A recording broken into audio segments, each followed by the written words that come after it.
Vie Abondante TV est spécialisée dans la production de vidéos gospel et la prédication de l'évangile de Jésus-Christ de Nazareth.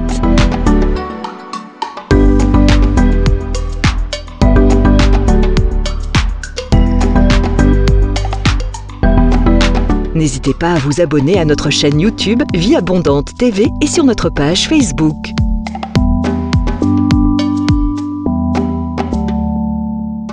Retrouvez-nous en quelques clics sur notre site www.vieabondante.tv.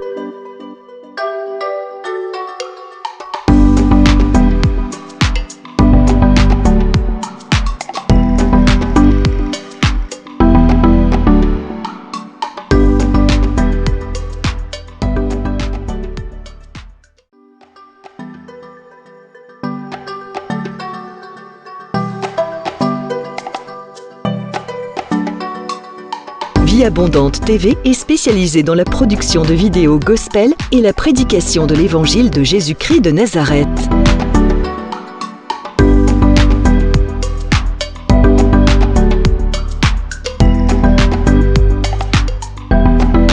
N'hésitez pas à vous abonner à notre chaîne YouTube Vie Abondante TV et sur notre page Facebook.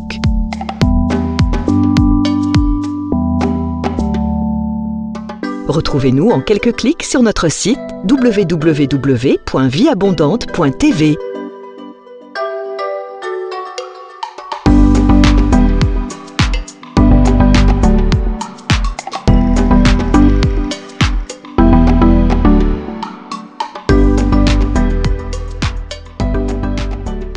Qui soutient ma vie,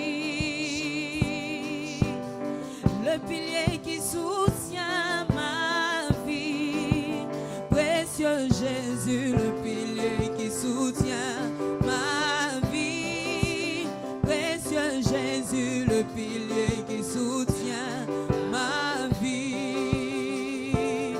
Tu es le pilier qui soutient ma vie, le pilier qui soutient ma vie, précieux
Jésus, le pilier qui soutient ma vie. Précieux Jésus, le pilier qui soutient ma vie. Moi, tu es le pilier qui soutient ma vie. Papa, tu es le pilier qui soutient ma vie. Oh, précieux Jésus, le pilier qui soutient ma vie. Précieux Jésus, le pilier qui soutient ma vie. De tout mon cœur, tu es le pilier qui soutient ma vie. De ton corps, tu es le pilier qui soutient ma vie. Yahweh, précieux Jésus, le pilier qui soutient ma vie.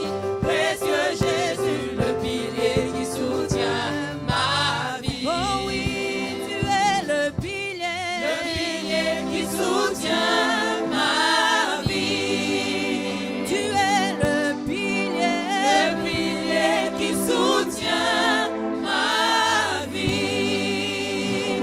Précieux Jésus, le pilier qui soutient ma vie. Précieux Jésus, le pilier qui soutient ma vie. Jésus, tu es le roi des rois, Alpha Oméga. Nous t'élevons, Seigneur. Sois l'honneur, l'adoration et la gloire. Rien n'est impossible à toi. Tu es Dieu. Jésus, tu es le roi des rois, Alpha Oméga. Nous t'élevons, Seigneur. Sois l'honneur, l'adoration et la gloire. Rien n'est impossible à toi. Tu es Dieu. J'entends Jésus. Jésus, tu es le roi des rois, Alpha Oméga. Nous t'élevons, Seigneur. Reçois l'honneur, l'adoration et la gloire. Rien n'est impossible à toi. Tu es Dieu. J'entends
les étoiles tombées du ciel.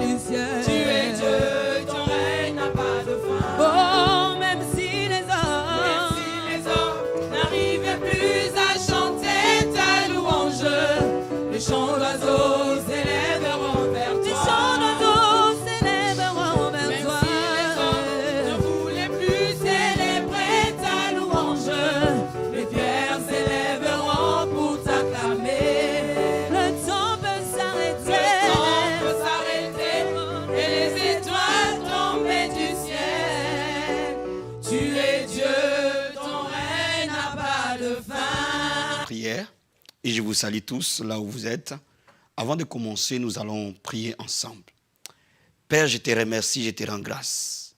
Je te bénis pour ces moments que tu nous accordes, Seigneur. Je te bénis pour les hommes et les femmes qui sont très nombreux à nous suivre à l'école de la prière. Père, j'ai prie que ton esprit de prière s'y pose sur tout un chacun d'eux. Je prie que ton onction de prière, ton esprit de réveil se pose sur les hommes et les femmes qui sont en train de nous suivre cet après-midi. Père, je demande ta main les toucher, ton esprit les convaincre. Et que, Père, ceux qui n'arrivaient plus à prier, qu'ils soient capables de prier, de se lever dans la prière. Père, j'ai prié pour cette armée de prière qui s'est levée. Et je laisse cette parole entre tes mains. Oin là, touche de vie, communique l'esprit de prière dans la vie de tout un chacun. Père, je te remercie pour l'exaucement au nom de Jésus-Christ. Amen. Donc, bien-aimés dans le Seigneur, le thème de notre leçon d'aujourd'hui à l'école de la prière, c'est que comment prier pour avoir des victoires remarquables. Comment prier pour avoir des victoires remarquables. Et nous allons prendre deux modèles dans la Bible pour montrer un principe essentiel. Et je sais que nous sommes dans les derniers temps où le diable s'est levé. Nous sommes dans les derniers temps où le combat spirituel est au plus haut niveau de son existence. Nous sommes dans les derniers temps où le diable envoie sur la terre des immondices, de la destruction. Et les saints doivent être préparés à affronter la dimension la plus élevée de la bataille dans l'esprit. Afin que nous ayons des victoires incontestables, des victoires remarquables et faire avancer le royaume de Dieu. Nous allons ouvrir le livre de Daniel chapitre 6, les versets 10 et 11. Je lis la parole du Seigneur. Lorsque Daniel sut que le décret était écrit, il se retira dans sa maison où les fenêtres de la chambre supérieure étaient ouvertes dans la direction de Jérusalem. Et 3 fois le jour, il se mettait à genoux, il priait et louait son Dieu comme il le faisait auparavant. Alors ces hommes entrèrent tumultueusement et ils trouvèrent Daniel qui priait et invoquait son Dieu. Amen. Bien-aimés, je vais déjà vous dire quelque chose. Daniel était un jeune esclave juif qui a été amené à l'époque de Nebuchadnezzar qui régnait sur Babylone. Et il a été instruit à servir Nebuchadnezzar. Mais quand vous regardez la vie de Daniel, vous allez trouver que Daniel était un homme qui a pu régner sur Babylone pendant 3 règnes différents, pendant 3 royaumes différents. Bien aimé, Daniel a régné sur Babylone à l'époque de Nebuchadnezzar. Nebuchadnezzar est parti, son fils Belshazar est arrivé. Daniel était toujours en train de régner sur Babylone. Et Belshazar est parti, Darius est venu, Daniel était toujours en train de régner sur Babylone. Comment un jeune esclave pouvait-il régner dans un pays étranger pendant 3 dynasties différentes? Donc, bien aimé, cela explique que Daniel, c'est Dieu qui l'a placé là. Et la grâce qui était dans la vie de Daniel, aucun homme ne pouvait l'enlever. Je suis en train de dire à quelqu'un ce soir, si Dieu t'élève, aucun homme ne peut t'abaisser. Mais si Dieu t'abaisse, aucun homme ne pourra t'élever. Si Dieu ouvre une porte pour toi, aucune personne ne peut fermer cette porte. Mais pour que tu arrives à marcher dans une grâce puissante, à une puissance assez élevée, pour vaincre toute opposition de ta vie, il y a une vérité qui apparaît dans ces passages. Daniel nous livre les secrets de sa vie. Daniel était un homme de prière, malgré ses occupations. Mais Daniel priait tous les matins, Daniel priait à midi et Daniel priait le soir. Pourquoi la Bible nous parle de ces secrets? Parce que le Seigneur veut nous révéler que dans une journée, il y a des moments où l'activité spirituelle est intense. Et là où les saints doivent se concentrer et vaquer à la prière. Bien-aimé, si tu veux être un vainqueur, tu dois être une personne qui se lève tôt. La Bible nous dit en Marc chapitre 1, verset 35, le Seigneur Jésus s'est levé tôt, pendant qu'il faisait encore nuit, et il allait dans un lieu secret et il priait. Bien-aimé, avant de rencontrer les hommes, avant de rencontrer les circonstances, rencontre ton Dieu. Bien-aimé, l'échec que beaucoup de chrétiens ont, parce que parfois ils peuvent sortir de leur maison sans avoir passé suffisamment de temps dans la présence de Dieu. Quand vous vous levez de votre sommeil, c'est le moment favorable de commencer à prier, avant que le monde ne puisse vous envahir. Avant de rencontrer les gens, rencontre ton Seigneur. Très tôt le matin, et je conseille les enfants de Dieu de se lever vers 5 heures du matin, de se lever à 6 heures du matin, quasiment de se lever beaucoup plus tôt, pour vaquer à la prière calmement, sans courir, avant d'aller dans leur lieu de travail, avant d'aller dans leur église, avant d'aller dans leur ministère, avant d'aller dans leurs occupations. Un enfant de Dieu doit passer du temps dans la prière, très tôt le matin. Il doit aussi passer du temps dans la prière en mi-journée. Pourquoi? C'est pour maintenir la présence de Dieu sur lui. Bien aimé, quand vous avez prié le matin, jusqu'à ce que vous arrivez le soir, vous allez vous rendre compte qu'à un moment donné, vos pensées commencent à vaciller. Vous allez voir qu'au début d'après-midi, vous commencez à penser à autre chose qu'à Jésus. Vous commencez à penser à autre chose qu'aux choses spirituelles. Pourquoi? Parce qu'à mi-journée, vous avez besoin encore de rafraîchir votre esprit dans la communion avec le Seigneur. Et la Bible nous dit que Daniel, à midi, priait. Je dis toujours aux gens, quand vous comprenez l'importance de la prière, vous allez prier. Daniel était considéré comme le gouverneur de Babylone, la première puissance militaire de l'époque. Mais il avait le temps de prier le matin, de prier à midi et de prier le soir. Mais pourquoi? Parce qu'il avait compris l'importance de la prière. Nous ne prions pas parce que nous avons le temps, mais nous prions parce que nous avons compris que la prière est vitale. La prière est vitale, aussi vitale que l'air que nous respirons, aussi vitale que la nourriture que nous mangeons. Celui qui ne prie pas, ou qui ne prie pas assez, ou qui ne prie pas de la bonne manière, a une vie spirituelle affaiblie. Et la Bible nous dit le soir, avant de dormir, vaquez encore à la prière. Et bien aimé, quand vous saisissez cette vérité simple, votre vie va commencer à changer. Mais avant même que j'aille plus loin, je vais te donner encore un autre exemple dans la Bible. Un roi qui a pratiqué les mêmes principes que Daniel. Bien aimé, on va ouvrir le livre de Psaumes, chapitre 55, verset 17 à 20. Je lis la parole du Seigneur.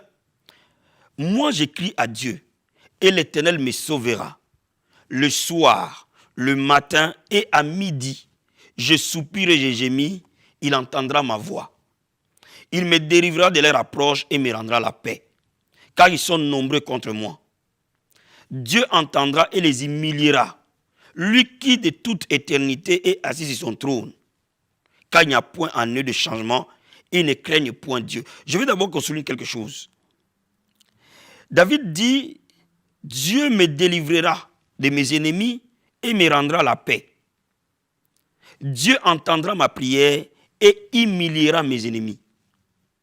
Pourquoi? Parce que le matin, à midi et le soir, je prie. Je crie à Dieu. Bien aimé, parfois ton premier ennemi, c'est le diable. Ton deuxième ennemi, c'est toi-même, c'est ta propre chair. Ton troisième ennemi, c'est ton ignorance. Ton quatrième ennemi, c'est parfois les circonstances et les gens qui t'entourent. Mais la Bible nous dit, Dieu humiliera ses ennemis quand tu vas vaquer à la prière. Donc voilà pourquoi je suis en train de te dire, quand tu vas mettre ces principes en place, tu vas commencer à avoir des victoires. Mais je vais te souligner quelque chose. Tout ce que l'homme voit comme bénédiction n'est en réalité qu'une victoire. Le jour où tu te maries, cela veut dire que tu as eu la victoire sur le célibat. Le jour où tu as des enfants, cela veut dire que tu as eu la victoire sur la stérilité. Le jour où tu prospères, cela veut dire que tu as eu la victoire sur la pauvreté. Le jour où ton ministère décolle, cela veut dire que tu as eu la victoire sur le prince des ténèbres qui occupe le lieu là où tu as implanté ton ministère. Donc toute bénédiction est à la base une victoire. Et la Bible nous dit que quand nous mettons cette stratégie de prière en place, le Seigneur humiliera nos ennemis. Quel que soit l'ennemi de ta vie, quel que soit ce qui opprime ta vie, la victoire t'est garantie. Bien aimé, ce principe marche pour tout un chacun de nous. Ce principe a marché pour Daniel, a marché pour David. Ce principe marchera pour toi, marchera pour moi, marchera pour n'importe quel chrétien qui le met en pratique. Et ce principe, c'est quoi? Prenez du temps de qualité à prier le matin, avant de vaquer dans vos occupations.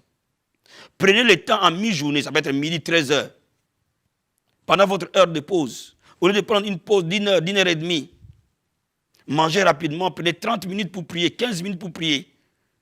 Et si vous avez plus de temps, prenez 1 heure pour prier. Et le soir, avant de dormir, commencez encore à prier.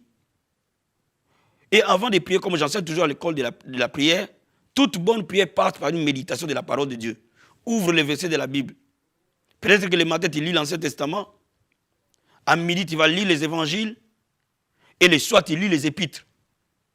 Donc, automatiquement, tu es nourri par la parole de Dieu et tu es nourri par la prière. La Bible dit tout est sanctifié, tout est consacré par la prière et par la parole. Et lorsque tu laisses cette habitude s'installer dans ta vie comme un style de vie, bien aimé, ta vie ne sera plus jamais la même.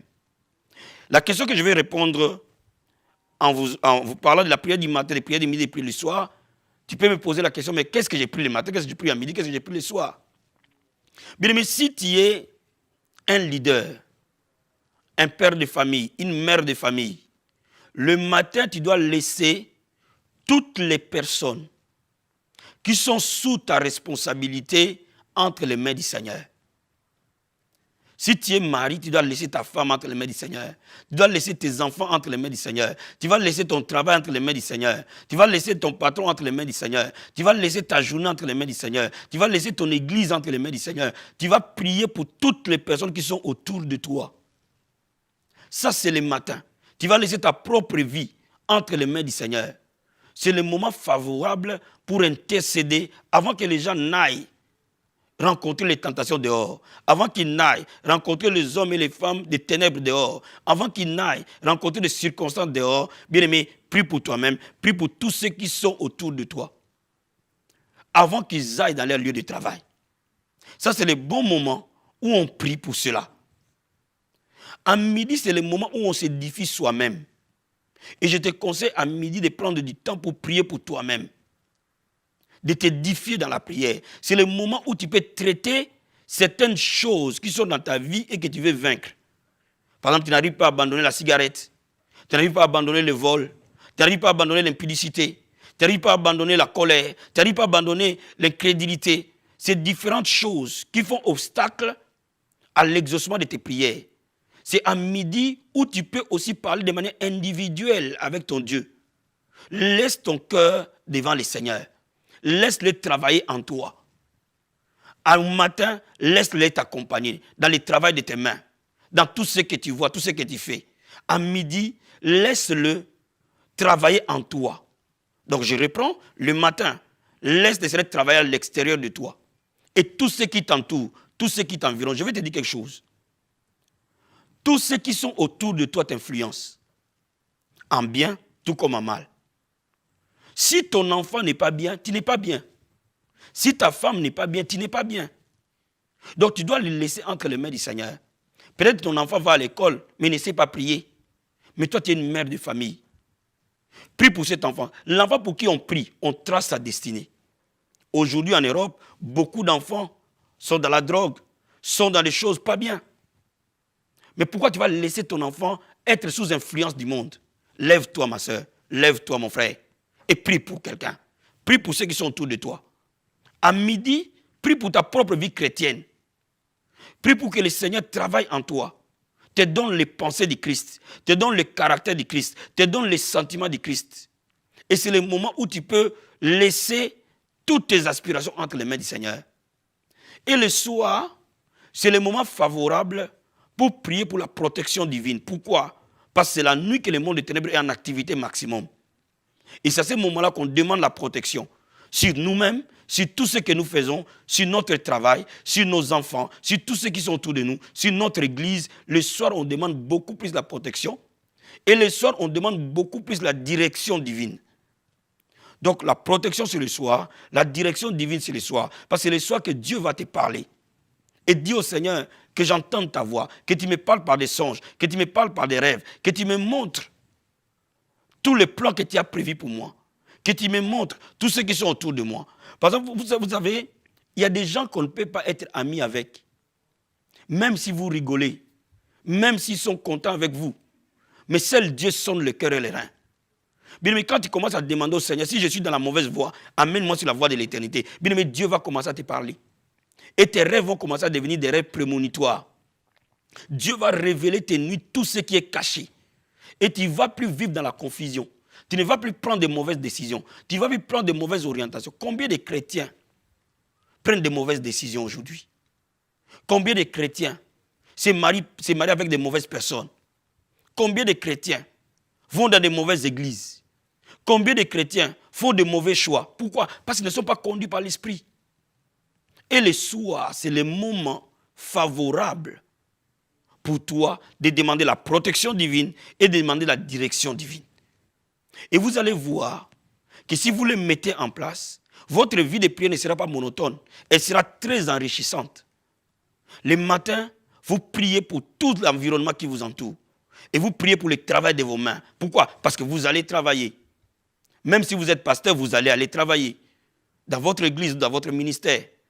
Si vous êtes en plein temps, vous allez travailler dans votre ministère. Si vous êtes en mi-temps, vous allez travailler à l'extérieur et venir travailler dans le ministère après. Si vous avez un travail professionnel, vous allez aller dans votre travail. À ce moment-là, le travail de vos mains, vous les laissez entre les mains du Seigneur. Votre famille, entre les mains du Seigneur. Votre femme, vos enfants, entre les mains du Seigneur. Vos projets, entre les mains du Seigneur.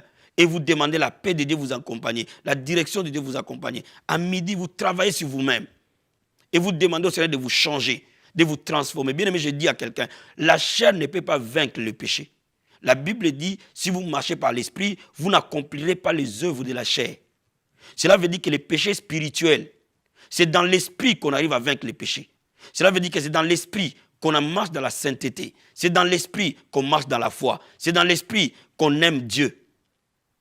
Sans l'aide du Saint-Esprit dans votre vie, vous ne pouvez pas aimer Dieu. Vous ne pouvez pas prier. Et c'est à ce moment-là que vous avez besoin de communier avec le Saint-Esprit pour que votre vie chrétienne soit toujours solide.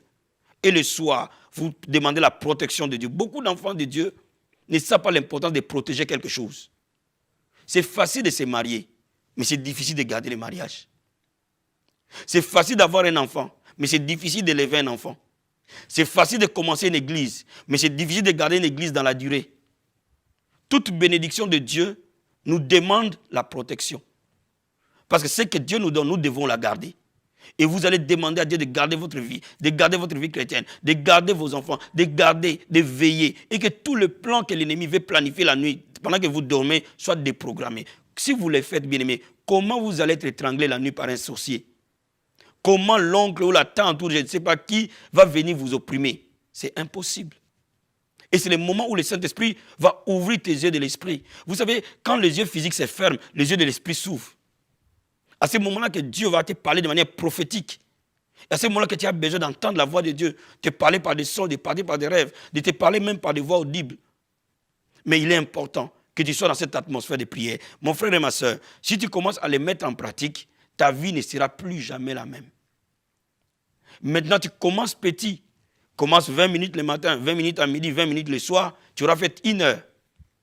Et au fil que tu montes dans la marche chrétienne, tu peux commencer 1 heure le matin, 1 heure à midi, 1 heure le soir. Tu peux commencer 2 heures le matin, 2 heures à midi, 2 heures le soir. Ainsi de suite, selon le rang que Dieu t'a appelé, selon la mission que Dieu t'a donnée, selon son appel dans ta vie. Voilà pourquoi ce soir, je suis venu t'aiguiser un peu. Et que la vie de prière soit ton partage. Maintenant, je veux que tu prennes la position qui te convient. Et je vais prier pour toi pour que la grâce de la prière coule dans ta vie. La Bible dit que ce n'est ni par la puissance, ni par la force, mais c'est par mon esprit. On ne peut pas avoir une vie de prière parce que nécessairement on veut avoir une vie de prière. On veut avoir une vie de prière parce que l'Esprit de Dieu nous saisit. Et la Bible nous dit que les fers aiguisent les fers. Et c'est pour cela que je vais prier pour toi. Prends la position qui te convient. élève les mains là où tu es. Si tu peux te mettre à genoux, tu mets tes mains à genoux. Bien-aimé, le temps de la victoire a sonné pour toi. Le temps de vivre la gloire de Dieu a sonné pour toi. Le temps de vivre la puissance de Dieu a sonné pour toi. Oh Père, je prie maintenant pour tous tes enfants. J'intercède pour eux maintenant. Je prie pour les pasteurs, les hommes de Dieu. Je prie pour les évangélistes, les intercesseurs. Je prie pour les chantres. Je prie pour tous ceux qui servent dans ta maison. Tu as dit, ma maison sera appelée une maison de prière. Je déclare une armée de prière s'élever dans nos églises. Je déclare que l'onction de la prière te touche là où tu es. Quel que soit ce que tu fais dans la maison de Dieu, que l'esprit de prière soit sur toi. L'esprit de supplication soit sur toi. Que le feu de la prière t'embrase. Et que mon Dieu t'amène à te consacrer à Dieu le matin, à midi et le soir. Quel que soit là où tu es. Dans le nom de Jésus de Nazareth. Père, touche tout un chacun qui a envie de prier. Et qui n'arrive pas de prier, touche le Père. Au nom de Jésus-Christ de Nazareth. Je prie pour les pères de famille, les mères de famille. Que nos maisons soient des sanctuaires de prière. Que le feu de la prière entre dans nos maisons. Transforme nos maisons à ta maison de prière. Que le feu de la prière descende sur toi, oh mon frère. Que le feu de la prière descende sur toi, ma soeur. Au nom de Jésus de Nazareth. Que mon Dieu te fasse grâce. Reçois la grâce de la prière. Reçois la grâce de la prière. Reçois la grâce de la prière. Dans le nom de Jésus-Christ. Je prie pour toutes les personnes qui ont un appel de prière dans leur vie. Que dans cette nation s'élèvent des sentinelles. Des hommes et des femmes qui consacrent la vie à prier pour que les réveils naissent en France et que les réveils entrent dans tous les pays francophones, dans le nom de Jésus-Christ. Que nos églises soient transformées en sanctuaires de prière, en lieux de prière, au nom de Jésus-Christ. Reçois la grâce des sentinelles, reçois la grâce de la prière, dans le nom de Jésus-Christ. Merci Seigneur. Que toute maladie te quitte au nom de Jésus-Christ. Que tout obstacle te quitte au nom de Jésus-Christ. Que la vie de sainteté te soit donnée. L'amour de Christ te remplisse. Au nom de Jésus-Christ. Amen. Bien-aimé, sois béni, sois béni, sois béni.